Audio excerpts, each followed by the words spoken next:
2024년 10월 17일 새벽 3시 27분 판문점에서 남쪽으로 12km 떨어진 어느 비밀 시설. 검은색 차량 한 대가 조용히 지하 주차장으로 들어섰습니다.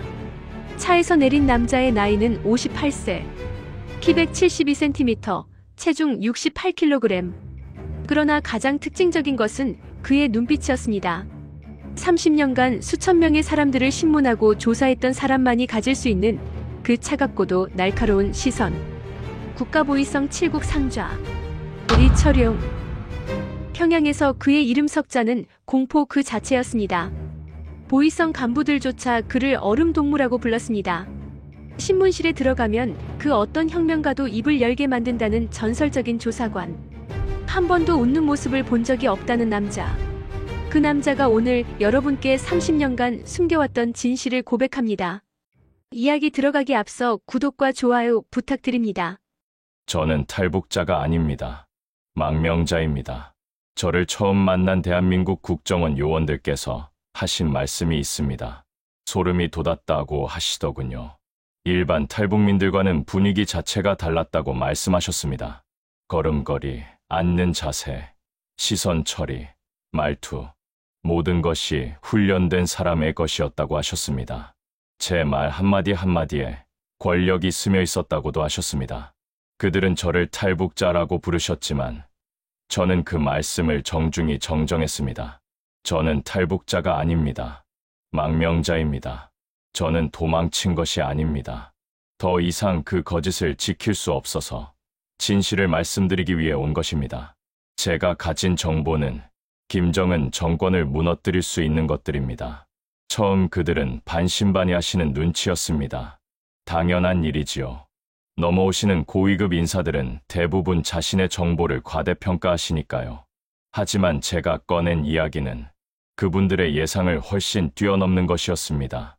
2024년 8월까지만 해도 저는 체제의 완벽한 신봉자였습니다. 평양의 8월은 무더웠지만 국가보위성 7국 7층 제 조사실은 언제나 차가웠습니다.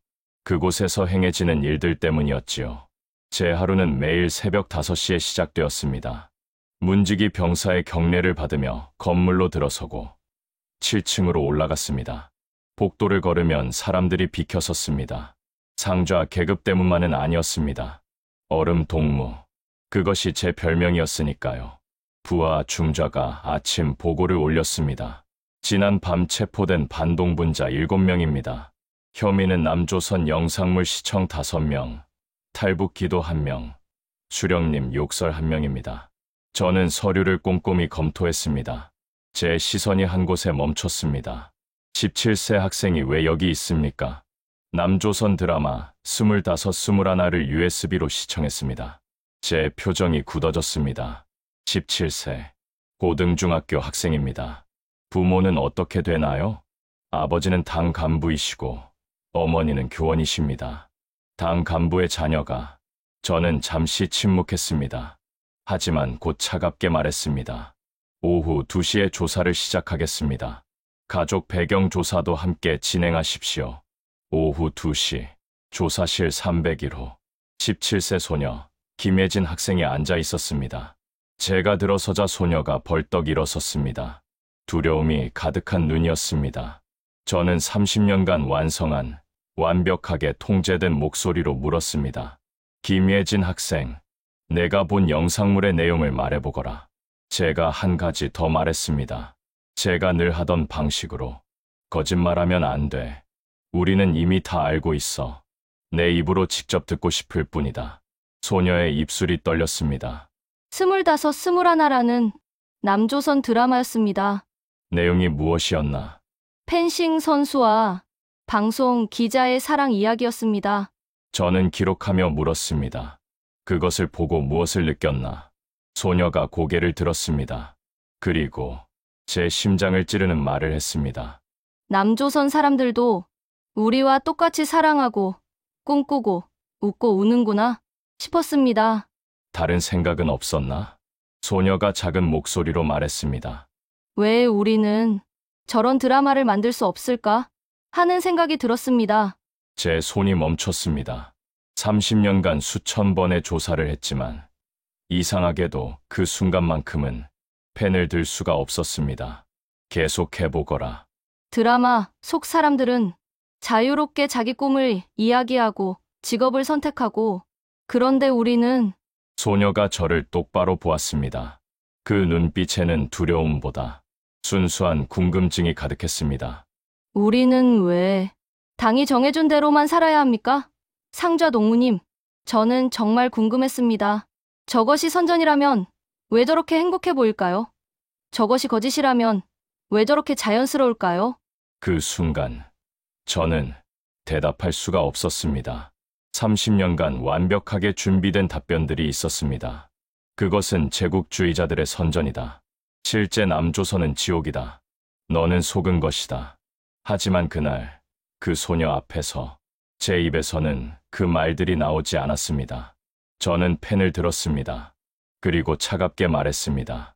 김예진 학생, 내가 본 것은 제국주의자들이 만든 허상이야. 실제 남조선은 지옥이지. 너는 속은 것이야. 하지만 제 친구 오빠는 남조선 물건 품질이 정말 좋았다고 하셨는데, 제가 목소리를 높였습니다. 그만해! 너는 지금 자본주의 사상에 오염되었고 심각한 반동 행위야! 소녀가 울기 시작했습니다. 저는 그냥 진실이 궁금했을 뿐입니다. 왜 우리는 궁금해하는 것도 죄가 됩니까? 저는 대답하지 않았습니다. 대신 서류에 교화소 6개월이라고 적었습니다. 소녀가 끌려나갔습니다. 저는 혼자 남았습니다. 펜을 쥔 제 손이 미세하게 떨리고 있었습니다. 왜 우리는 궁금해하는 것도 죄가 됩니까? 그 질문이 제 머릿속을 맴돌았습니다. 그때까지 저는 떳떳했습니다. 매일 아침 김일성 배지를 탈 때마다 오늘도 수령님을 위해 충성하겠습니다라고 다짐했습니다. 10대 청소년을 적발하고 20대 사상 불순자를 교화소로 보내는 것이 저의 애국이라 믿었습니다. 하지만 그 아이들의 눈빛을 저는 잊을 수가 없었습니다. 그들은 나쁜 사람들이 아니었습니다. 그저 진실을 알고 싶었을 뿐입니다. 자유를 꿈꿨을 뿐입니다. 그런데 저는 그들의 꿈을 짓밟았습니다. 30년 동안 여러분, 보위성에는 붉은 봉투라는 전설 같은 것이 있었습니다. 신입 소좌가 물으면 선배들이 경고했습니다. 입 조심하게. 궁금증이 목숨을 앗아갈 수 있네. 하지만 사실은 저도 궁금했습니다. 붉은 봉투에는 진짜 민심이 들어있다고들 했습니다.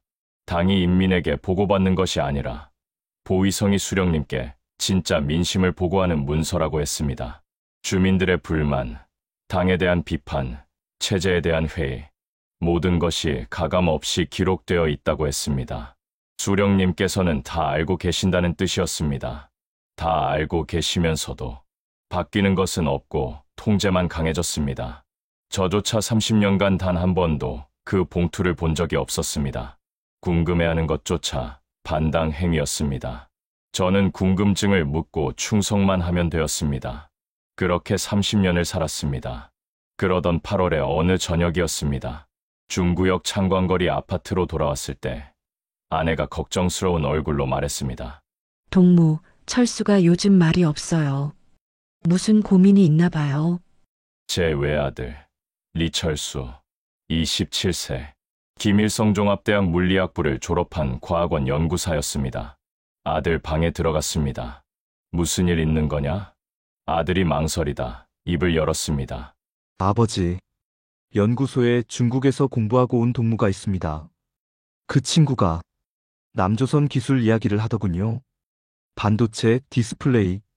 우리가 지금 하는 연구가 남조선에서는 10년 전에 완성되었다고 했습니다. 제 표정이 굳어졌습니다. 철수, 그런 이야기는 하지 마라. 위험하다. 하지만 아버지, 진실이지 않습니까? 사실은 사실이지 않습니까? 저는 목소리를 높였습니다. 내가 무엇을 안다고 그래?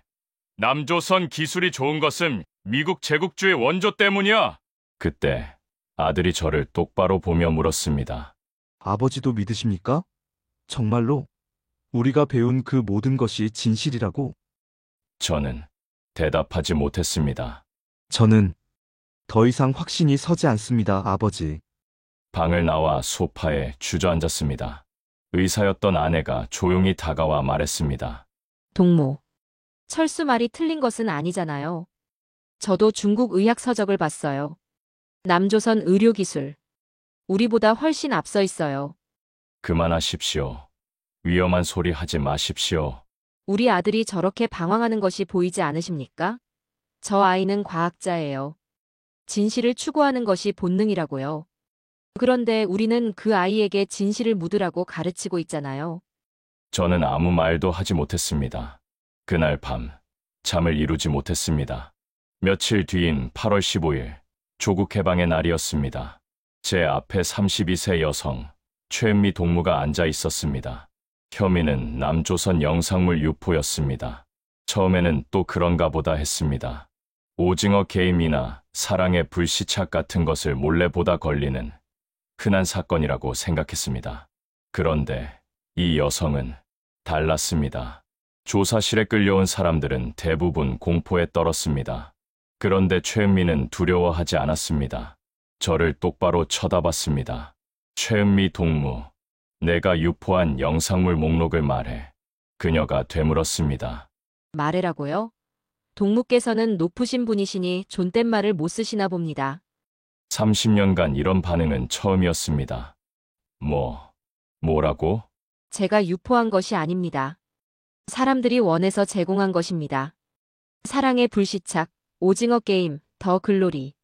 제 USB에는 230편의 남조선 드라마가 들어있습니다. 230편이라고요? 그것을 본 사람이 몇 명인지 아십니까? 그녀가 담담하게 대답했습니다. 1247명입니다. 제가 기록했어요. 제 손이 떨렸습니다.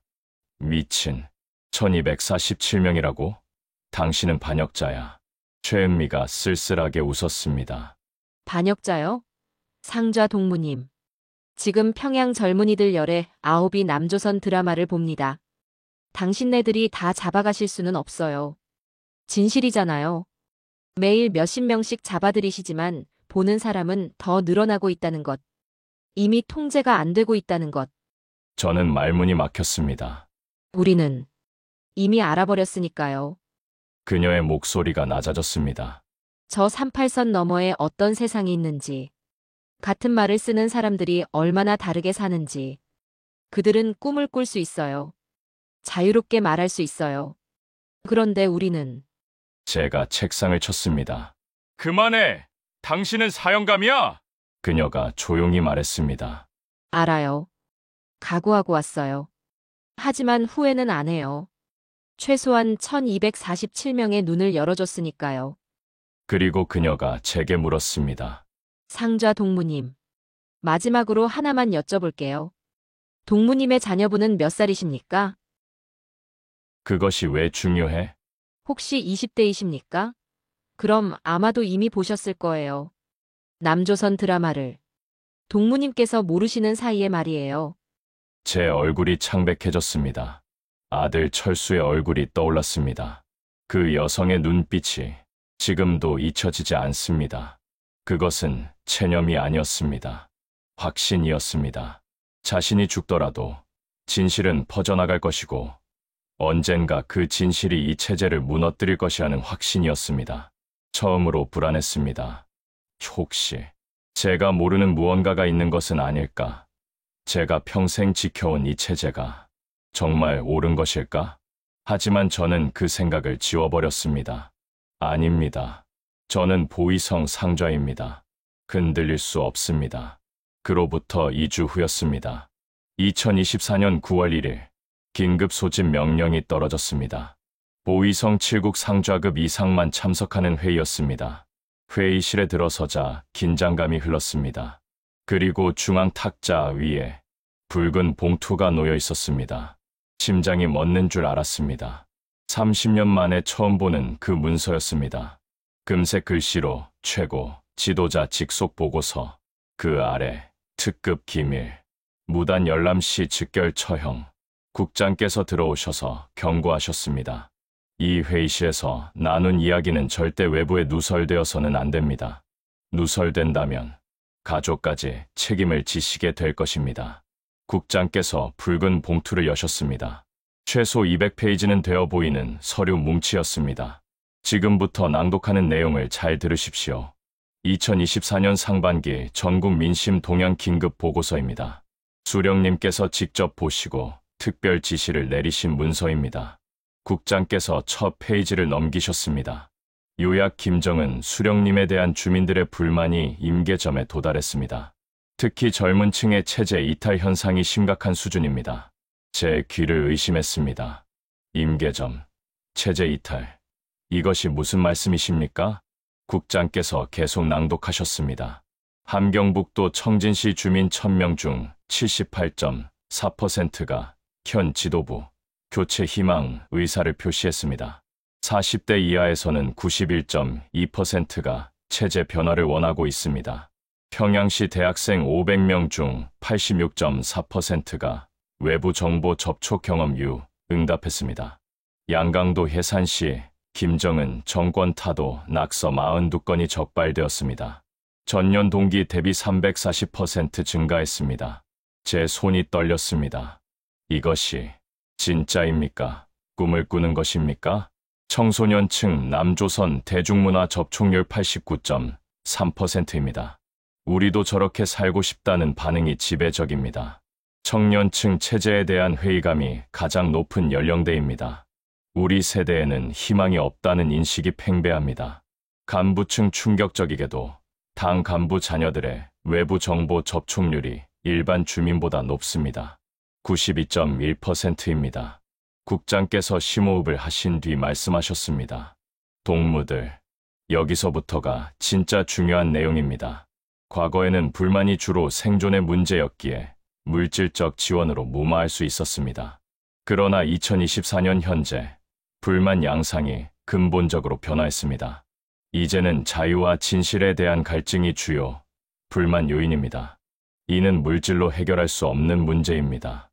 특히 주목할 점은 외부 정보에 노출된 주민들이 우리가 속았다는 인식을 갖게 되었다는 것입니다. 가장 위험한 것은 이러한 인식이 체제에 대한 근본적 회의로 발전하고 있다는 점입니다. 일부 주민들은 김정은 동지가 우리를 속이고 있다고까지 말하고 있습니다. 회의실이 얼어붙었습니다. 이것이 정말 북한 내부 보고서가 맞습니까? 국장께서 마지막 장을 읽으셨습니다. 주민들의 분노는 식량 부족이 아닌 자유와 진실에 대한 갈증에서 기인합니다. 이는 체제의 근간을 흔드는 위기입니다. 그리고 건의 사항이었습니다. 외부 정보 유입 차단을 최우선 과제로 삼아야 합니다. 적발시 처벌을 더욱 강화해야 합니다. 국장께서 서류를 덮으셨습니다. 저는 숨을 쉴 수가 없었습니다. 이것이 진실이란 말입니까? 제가 평생 지켜온 이 체제가 이미 안에서부터 무너지고 있었던 것입니까? 국장께서 냉정하게 말씀하셨습니다. 우리의 임무는 이 분노를 제압하는 것입니다. 통제를 더욱 강화하십시오. 이것은 수령님의 명령입니다. 회의실을 비틀거리며 나왔습니다. 동료 상좌가 물었습니다. 처령 동무, 방금 들은 것이 진짜입니까? 저는 대답하지 못했습니다. 저도 몰랐습니다. 이 정도일 줄은. 저는 동료를 제지했습니다. 조용히 하십시오. 우리는 명령을 따를 뿐입니다. 하지만 제 목소리도 떨리고 있었습니다. 그날 밤 잠을 이룰 수 없었습니다. 주민들의 분노는 식량 부족이 아닌 자유와 진실에 대한 갈증에서 기인합니다. 그 문장이 머릿속에서 맴돌았습니다. 제가 평생 보호한다고 믿었던 체제가 사실은 인민들을 억압하고 있었던 것은 아닐까. 제가 교화소로 보냈던 그 사람들, 그들은 정말 반역자였을까? 저는 제 생각에 놀랐습니다. 아닙니다. 저는 보이성 상좌입니다. 동요에서는 안 됩니다. 하지만 다음 날부터 제 눈에 보이는 것들이 달라졌습니다. 보고서 내용은 사실이었습니다. 조사실로 끌려오는 사람들은 점점 늘어났고 점점 어려졌습니다. 15세, 17세, 19세. 그들은 모두 같은 말을 했습니다. 우리는 진실을 알고 싶었을 뿐입니다. 그들을 볼 때마다 가슴이 아팠습니다. 그리고 2024년 9월 28일 제 운명을 영원히 바꾼 날이었습니다. 퇴근해 집에 도착하자 아내가 울고 있었습니다. 동무, 우리 아들이 체포되었답니다. 머릿속이 하얘졌습니다. 뭐라고 하셨습니까? 오후 3시에 과학원에서 보이성 사람들이 데려갔답니다. 혐의는 방국가 선전물 소지라고. 저는 그 자리에 주저앉았습니다. 안 됩니다. 아내가 매달렸습니다. 동무, 우리 아들을 구해주세요. 동무는 상저시잖아요. 저는 고개를 저었습니다. 방법이 없습니다. 일단 체포되면 저도 어쩔 수 없습니다. 다음 날 아침 아들의 조사 기록을 확인했습니다. 피의자 리철수, 27세, 혐의 반국가 선전물 소지 및 유포, 압수물 USB 3개, 남조선 과학 논문 47편, 남조선 드라마, 스타트업 전편, 담당자인 김명철 소자를 불렀습니다. 제 아들입니다. 조사 내용을 말씀해 주십시오. 피해자가 매우 비협조적입니다. 반성의 기미가 없고 오히려 항의하고 있습니다. 가슴이 철렁했습니다. 조사관 자격으로 만날 수 있겠습니까? 김 소자는 비공식적으로 10분을 허락했습니다. 오늘 저녁 7시 제가 잠깐 자리를 비우겠습니다. 저녁 7시 조사실 문을 열자 아들이 앉아 있었습니다. 아버지, 저는 아들 앞에 앉았습니다. 철수야, 내가 무슨 짓을 한 것이냐? 아들이 저를 똑바로 봤습니다. 아버지께서는 아실 것 아닙니까? 저는 과학자입니다. 진실을 추구해야 합니다. 그런데 우리는 진실을 볼 수 없습니다. 우리는 10년 전 기술을 가지고 혁신이라고 자화자찬하고 있습니다. 저는 말문이 막혔습니다. 그리고 아버지, 저는 스타트업이라는 드라마를 봤습니다. 젊은 청년들이 자신의 꿈을 위해 회사를 만들고 실패하고 다시 도전하는 이야기입니다. 거기서는 실패가 죄가 아닙니다. 실패해도 다시 시작할 수 있습니다. 아들의 목소리가 떨렸습니다. 그런데 여기서는 실패하면 끝입니다. 우리는 도전할 수 없습니다. 꿈을 꿀 수 없습니다. 아버지, 제가 무엇을 잘못한 것입니까? 진실을 알고 싶었던 것이 죄입니까? 철수야, 이것은 체제의 문제야. 나도 어쩔 수 없다. 아들이 소리쳤습니다. 그럼 체제가 잘못된 것 아닙니까? 진실을 알면 처벌받는 체제가, 궁금증을 가지면 반역자가 되는 체제가 대체 무슨 의미가 있습니까? 저는 아무 말도 못했습니다. 아버지께서는 평생 이 일을 하셨습니다. 그런데 지금 아버지 아들이 여기 앉아 있습니다. 어떤 기분이십니까? 제 목소리가 떨렸습니다. 미안하다. 아버지가 미안하다. 미안하시다고요? 그것이 다입니까? 아들이 제 손을 잡았습니다. 아버지, 탈출하세요. 뭐라고? 아버지께서는 보이성 상자이십니다. 방법이 있으실 것입니다. 탈출하세요. 그리고 진실을 말씀해 주세요. 저는 이미 끝났습니다. 최소 10년, 어쩌면 총살입니다. 하지만 아버지는 다르십니다. 아들을 두고 어떻게? 아버지, 아들의 눈에 눈물이 고였습니다. 제 인생은 끝났습니다. 하지만 아버지께서는 제 목까지 진실을 말씀해 주세요. 제가 본 드라마가 거짓이 아니었다고, 우리가 속았다고, 우리도 그렇게 살 수 있다고 북의 인민들에게 말씀해 주세요. 김 소자가 들어왔습니다. 상좌 동무님, 시간입니다. 저는 일어섰습니다. 철수야. 가세요, 아버지. 그리고 약속해 주세요. 제 희망을 버리지 말아 주세요. 저는 아들을 뒤로 하고 나왔습니다. 복도를 걸으며 눈물을 삼켰습니다. 제가 평생 잡아넣었던 그 반동분자들의 얼굴이 다 제 아들 같았습니다. 그들도 누군가의 아들이었고 딸이었고 부모였습니다. 그들도 그저 진실을 알고 싶었을 뿐입니다. 그런데 저는 그들의 꿈을 짓밟았습니다. 30년 동안 그날 밤 아내에게 말했습니다. 여보, 철수를 봤습니다. 저는 결심했습니다. 탈출하겠습니다. 아내의 얼굴이 창백해졌습니다. 탈출이라니.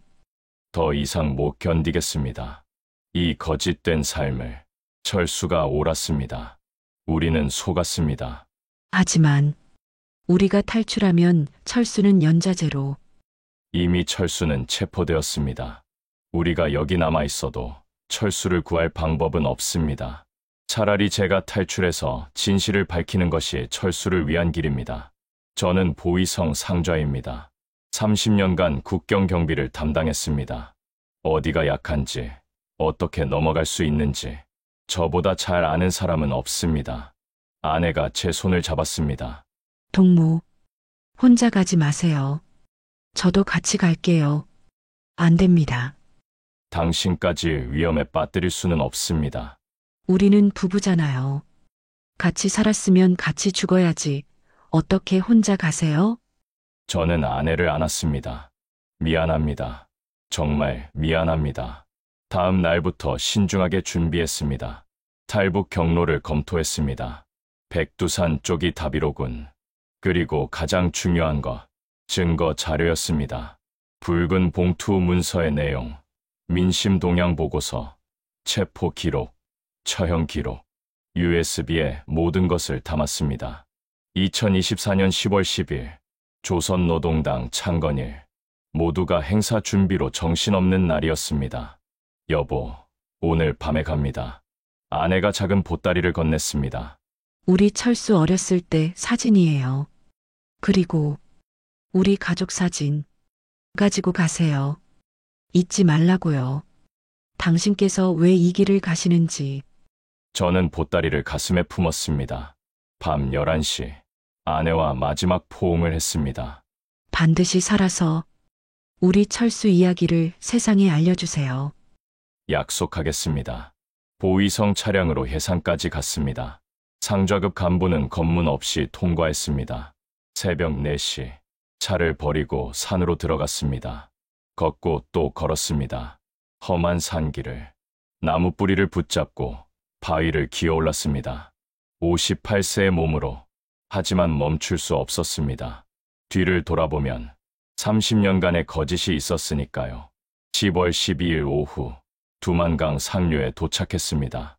강폭은 50m, 경비병은 보이지 않았습니다. 지금이다. 얼음장 같은 강물로 뛰어들었습니다. 물살에 휩쓸리며 필사적으로 헤엄쳤습니다. 살아야 합니다. 철수를 위해서라도. 드디어 반대편 강둑에 손이 닿았습니다. 중국 땅이었습니다. 저는 그 자리에 쓰러졌습니다. 살았다. 살았어. 하지만 안심할 수 없었습니다. 다시 걸어 중국 조선족 마을을 거쳐 한국 대사관 관계자와 접촉했습니다. 저는 북한 국가보위성 상좌 리철용입니다. 대한민국으로 망명하겠습니다. 그렇게 2024년 10월 17일, 저는 대한민국 땅을 밟았습니다. 그날 밤, 서울의 안가에서 처음으로 혼자만의 방을 배정받았습니다. 창밖으로 서울의 야경이 보였습니다. 리모컨을 돌리다 뉴스 채널에서 멈췄습니다. 최근 북한 내부에서 김정은 정권에 대한 주민들의 불만이 임계점을 넘어섰다는 분석이 나왔습니다. 순간 이상한 기분이 들었습니다. 아, 남조선도 똑같구나. 우리가 북에서 하던 선전선동이랑. 하지만 곧 깨달았습니다. 제가 본 붉은 봉투 문서의 내용과 거의 일치했습니다. 이것은 선전이 아니라 진실이었구나. 다음 날부터 조사를 받았습니다. 저는 모든 것을 말씀드렸습니다. 보위성의 구조, 감시 체계, 그리고 붉은 봉투. 조사관들께서 놀라셨습니다. 김정은이 주민들의 민심을 이렇게까지 상세히 파악하고 있었다니. 그렇습니다. 그는 다 알고 있습니다. 하지만 인정하지 않습니다. 대신 통제를 강화할 뿐입니다. 저는 가져온 USB를 건넸습니다. 일주일 후 하나원으로 이송되었습니다. 그곳에서 최근 탈북한 20대 청년들을 만났습니다. 저는 호기심에 여쭤봤습니다. 동무들께서는 왜 남조선에 오셨습니까? 한 청년이 대답했습니다. 저는 배가 고파서 온 것이 아닙니다. 저는 열받아서 왔습니다. 저는 놀랐습니다. 열 받아서라고요? 예. 어르신, 저희 세대는 압니다. USB 하나로 남조선 드라마를 다 봤어요. 사랑의 불시착, 오징어 게임, 25, 21. 다 봤어요. 다른 청년이 말했습니다. 저는 25, 21 때문에 왔어요. 거기 주인공들처럼 살고 싶었어요. 내 꿈을 위해 도전하고, 실패해도 다시 일어나고. 그들이 단호하게 말했습니다. 우리는 바보가 아닙니다. 당에서 아무리 남조선이 지옥이라고 해도 우리 눈으로 봤어요. 그것이 거짓이라고요? 말도 안 돼요. 왜 우리만 이렇게 살아야 합니까? 같은 하늘 아래, 같은 말을 쓰는 사람들이. 저는 아무 말도 하지 못했습니다. 어르신, 지금 북에 있는 젊은이들은 언제 터질까만 기다리고 있습니다. 우리 세대는 각성했어요. 더 이상 속지 않아요. 언젠가는 변화가 올 것입니다. 안에서부터요. 그제야 깨달았습니다. 제가 본 붉은 봉투의 내용이 거짓이 아니었습니다. 아니, 오히려 현실은 문서보다 더 심각했습니다. 김정은이 두려워하는 것은 미국의 핵도 남조선의 군대도 아니었습니다. 바로 진실을 아는 인민이었습니다. 국정원에서는 제게 더 많은 자료를 보여주셨습니다. 2020년과 2024년의 장마당 위성 사진, 장마당은 기하급수적으로 늘어나 있었습니다. 배급 체계가 완전히 무너졌다는 뜻이었습니다. 그리고 탈북민 인터뷰 영상. 북한에서 USB 안 본 청년이 거의 없습니다. 평양이 더 심합니다. 간부 자식들이 더 많이 봐요. 그런데 아이러니하게도 그 사람들이 제일 화가 나 있어요. 우리 부모는 저렇게 호의호식하면서 왜 우리는 이 지옥에서 살아야 하냐고요. 특권층 자녀들이 오히려 더 체제에 회의적이에요. 밖의 세상을 더 많이 봤으니까요. 충격이었습니다. 그 순간 알았습니다. 체제는 이미 안에서부터 붕괴하고 있었습니다. 제가 평생 지킨 것은 이미 죽어가는 시체였던 것입니다. 그날 밤 숙소 방에 혼자 앉아 있었습니다. 창밖에 무수한 불빛들. 저 불빛 아래서 사람들은 자유롭게 진실을 말하고 꿈을 꾸고 미래를 계획하고 있었습니다. 그런데 38선 너머 북녘의 형제들은 그저 갈증으로 고통받고 있었습니다. 그리고 저는 그 갈증을 더 심하게 만드는 일을 했습니다. 30년 동안 저는 가방에서 아들 철수의 사진을 꺼냈습니다. 밝게 웃고 있는 철수. 철수야, 미안하다. 눈물이 흘러내렸습니다. 아빠가 잘못했어. 아빠가 그 체제를 지켰어. 그래서 너를 지키지 못했어. 조사실에서 만났던 그 수만의 얼굴들이 떠올랐습니다. 17세 소녀 김예진. 왜 우리는 궁금해하는 것도 죄가 됩니까? 32세 최은미. 우리는 이미 알아버렸으니까요. 그리고 제 아들 철수. 아버지, 제 목까지 진실을 말씀해 주세요. 견딜 수가 없었습니다. 저는 바닥에 무릎을 꿇었습니다. 미안합니다. 미안합니다. 계속 중얼거렸습니다. 제가 교화소로 보냈던 사람들에게, 제가 조사하며 위협했던 사람들에게, 그리고 저 같은 아버지 때문에 옥에 갇힌 제 아들에게, 저는 그 자리에서 소리내어 울었습니다. 58세 남자가 30년간 사람을 잡던 보위성 상좌가 아이처럼 울었습니다. 눈물을 닦고 책상 앞에 앉았습니다. 그리고 쓰기 시작했습니다. 리철용은 30년간 국가보위성 상좌로 복무했습니다. 저는 그것이 애국이라고 믿었습니다. 하지만 저는 틀렸습니다. 저는 인민을 지킨 것이 아니라 독재를 지켰습니다. 저는 국가를 수호한 것이 아니라 거짓을 수호했습니다. 이제 저는 진실을 말씀드리겠습니다. 이미 저지른 죄는 지울 수 없습니다. 하지만 최소한 더 이상의 죄는 막을 수 있습니다. 다음 날 국정원 담당자분께 말씀드렸습니다. 저는 증언하고 싶습니다.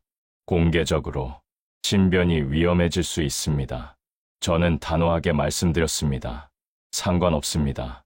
저는 이미 각오했습니다. 북의 인민들에게 그리고 남한 국민들에게 알려야 합니다. 김정은 정권은 이미 끝났다. 그들이 가장 두려워하는 것은 진실을 아는 너희들이다라고. 2024년 12월 15일 서울 어느 유튜브 스튜디오. 조명이 켜지고 카메라가 돌아갔습니다. 30년간 사람을 조사하던 제 눈빛이 이제는 진실을 말하는 눈빛으로 변해 있었습니다. 저는 카메라를 똑바로 봤습니다. 안녕하십니까? 저는 평양에서 30년간 인민들의 눈과 귀를 막는 일을 했던 리철용입니다. 저는 오늘 여러분께 고백하러 왔습니다. 제가 평생 속았다는 것을, 그리고 속으면서 수많은 사람들을 속였다는 것을. 목소리가 떨렸지만 멈추지 않았습니다. 국가보위성에는 붉은 봉투라는 것이 있습니다. 김정은이 직접 보는 진짜 민심 보고서입니다. 저는 그 안을 봤습니다. 그 안에는 충격적인 내용이 담겨 있었습니다. 함경도 청진 주민 78%가 지도자 교체를 희망한다는 것, 평양 대학생 86%가 외부 정보를 접했다는 것. 하지만 가장 중요한 것은 보고서의 결론이었습니다. 저는 천천히 또박또박 말했습니다. 주민들의 분노는 식량 부족이 아닌 자유와 진실에 대한 갈증에서 기인합니다. 이 한 문장이 모든 것을 말해줍니다. 김정은은 알고 있습니다. 인민들이 원하는 것은 쌀 한 톨이 아니라 진실 한 조각이라는 것을, 통제가 아니라 자유라는 것을. 그리고 알았습니다. 김정은은 이미 끝났습니다. 지금 이 순간에도 평양에 그 자는 핵무기를 만들면서도 떨고 있습니다. 미사일을 쏘아 올리면서도 두려워하고 있습니다. 그가 진짜 두려워하는 것은 미국의 폭격기가 아닙니다. 남조선의 탱크가 아닙니다. 저는 목소리를 높였습니다. 그가 정말로 무서워하는 것은 진실을 알아버린 인민들의 눈빛입니다. USB 하나하나가 혁명입니다. 드라마 한 편 한 편이 무기입니다. 진실을 향한 갈증이 그 어떤 핵무기보다 강력한 힘입니다. 북녘의 형제 자매 여러분, 저는 카메라를 향해 깊이 고개를 숙였습니다. 여러분께서 느끼시는 그 분노는 정당합니다. 여러분께서 느끼시는 그 갈증은 당연한 것입니다. 여러분께서는 속아서는 안 됩니다. 진실은 이미 38선을 넘어갔습니다. 여러분 손에 들린 USB가, 여러분께서 몰래 보신 드라마가 모두 혁명입니다. 김정은 정권은 이미 무너지고 있습니다. 안에서부터 붕괴하고 있습니다. 그리고 그것을 가장 잘 아는 사람이 바로 김정은 자신입니다. 저는 눈물을 흘리며 말했습니다. 저는 속죄하겠습니다. 평생을 걸쳐서. 하지만 여러분께서는 더 이상 속지 마십시오. 진실을 향한 여러분의 갈증이 이 한반도를 바꿀 것입니다. 자유는 반드시 옵니다. 반드시. 리철용 씨의 인터뷰 영상은 공개 직후 순식간에 퍼져나갔습니다. 유튜브 조회수 100만, 200만, 500만, 그리고 놀랍게도 북한 내부로도 전파되었습니다. 탈북민 단체 관계자의 증언입니다. 리철용 씨의 증언은 북한 주민들에게 엄청난 충격을 주고 있습니다. 보위성 상좌조차 인정했다는 사실이 그들에게 큰 용기를 주고 있습니다. 우리가 미친 게 아니었구나. 우리가 본 게 맞았구나 하는 확신을 갖게 된 거죠. 2025년 1월, 북한 내부에서 이상한 현상이 보고되었습니다. 젊은 층의 소규모 시위, 낙서의 증가, 당 간부들에 대한 저항. 물론 북한 당국이 즉각 진압했지만 불씨는 꺼지지 않았습니다. 리철용 씨는 지금도 서울 어딘가에서 북한 민주화를 위한 활동을 이어가고 있습니다. 최근 그는 한 인터뷰에서 이렇게 말했습니다. 제 아들 철수는 아직도 북한 어딘가에 있습니다. 교화소에서 고통받고 있을 것입니다. 하지만 저는 포기하지 않습니다. 철수야, 아빠가 약속한다. 내가 바랐던 세상을 만들겠다고. 진실이 자유롭게 흐르는 한반도를 만들겠다고. 그리고 북녘의 모든 형제들에게 말씀드립니다. 여러분의 갈증은 헛되지 않습니다. 여러분의 용기는 헛되지 않습니다. 저는 믿습니다. 진실을 향한 갈증은 그 어떤 독재보다 강하다는 것을. 북녘의 형제들께서 언젠가는 자유로운 하늘 아래서 마음껏 꿈꾸시는 날이 올 것이라는 것을. 그날이 올 때까지 저는 계속 진실을 말씀드릴 것입니다. 2025년 현재 북한 내부에서는 리철룡의 증언이 USB에 담겨 은밀하게 퍼지고 있다고 합니다. 장마당에서, 공장에서, 대학교에서 사람들은 몰래 그의 이야기를 듣고 눈물을 흘리고 고개를 끄덕입니다.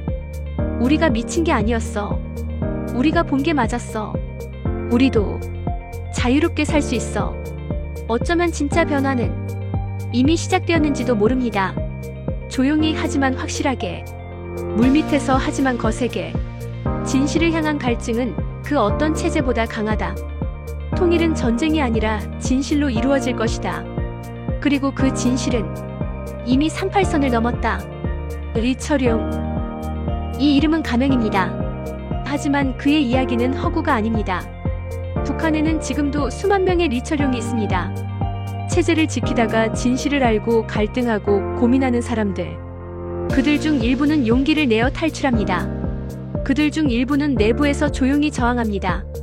그들 중 일부는 여전히 고통받고 있습니다. 하지만 한 가지는 확실합니다. 변화는 이미 시작되었습니다. 진실은 멈출 수 없습니다.